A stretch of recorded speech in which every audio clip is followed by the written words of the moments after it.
Good morning, my dear students. How are you all? I hope all of you are good. So, first of all, I would like to say that welcome to all of you in my session. So, this is my first online class in this academic session 2021-2022. As you know that due to pandemic situation or due to COVID-19, we can't come to school. But till the time, we will meet through online classes or online sessions. So stay home safely and keep watching our sessions. And also, I would like to say that you know that already we have finished our two chapters. One chapter from physics, which is reflection and refraction, and another chapter from chemistry, which is chemical reaction. Now, basically, in this first online session, I will discuss about electricity because this electricity chapter is very important and also very interesting. So, let's get started. Before we started the session, we will start from one amazing code. So, here is the code for everyone. The code is rise above the storm and you will find the sunshine. I want everyone to understand this because this is CBSE 10th board more than academic. It's about be motivated and inspired continuously because if you guys are motivated, you become motivation for the future generation.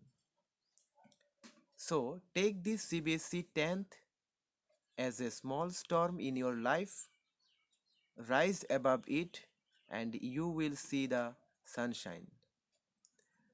So the chapter today is electricity.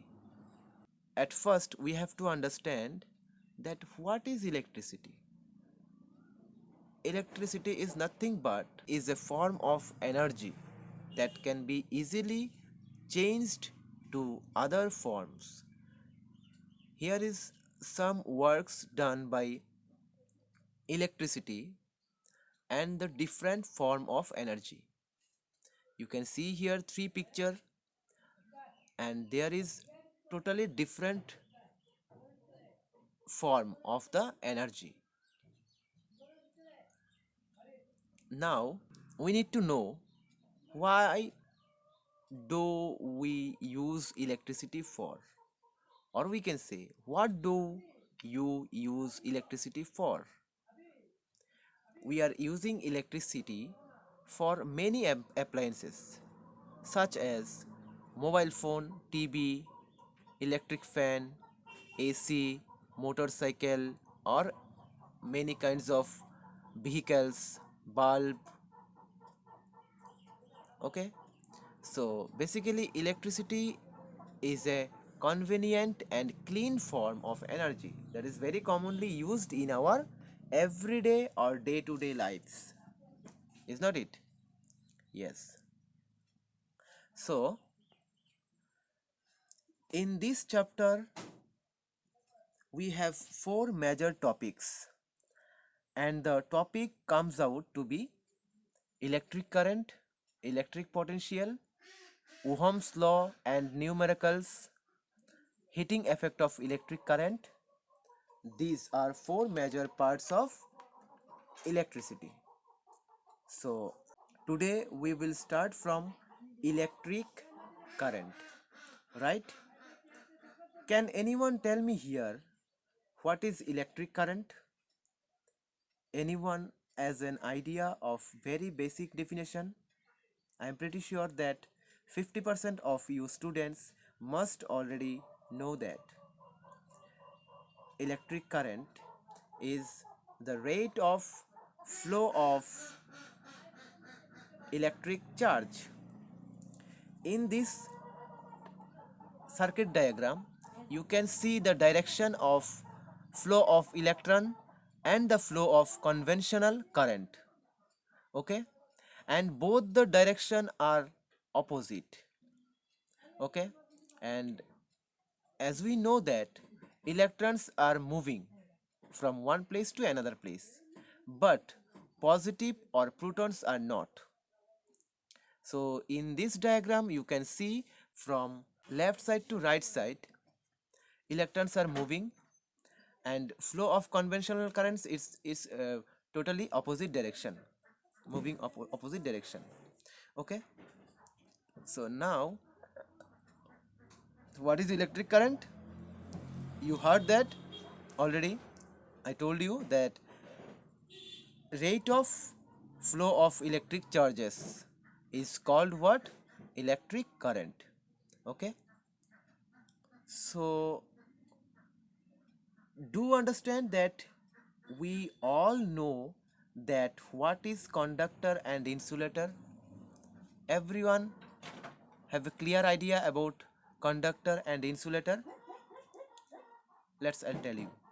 Conductor means the substance which allow to current flow, and insulator it means the substance which do not allow to current flow, right?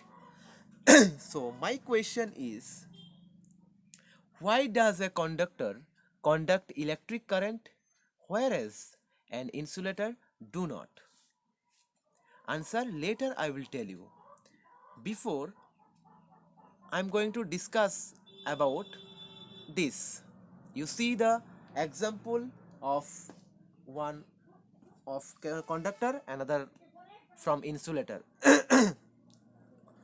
So first one I will take insulator, and example is carbon. So this is the atomic structure of carbon. You see here means red dot, you see smaller red circle is electrons. So in these examples or atomic structure of carbon, you see all the electrons are what? Fixed each other. Nothing is free to move. So everything is bounded in one another. So all the electrons are fixed between the atoms, so they cannot move from one atom to another atom. So that is why they do not allow to current flow from one atom to another atom. Understood this one? But on the other hand, if you take a metal, they have few free electrons. You can see here is the example, another one. It is from metal ions, and this metal, what kind of metal? This is copper metal I took. So in this example you can see here few free electrons are there which can move from one atom to another atom freely. See the mark given here, free electrons from outer shells of metal atoms. So in outer orbits there will be one electrons free. So free electrons means they can move from one atom to another atom.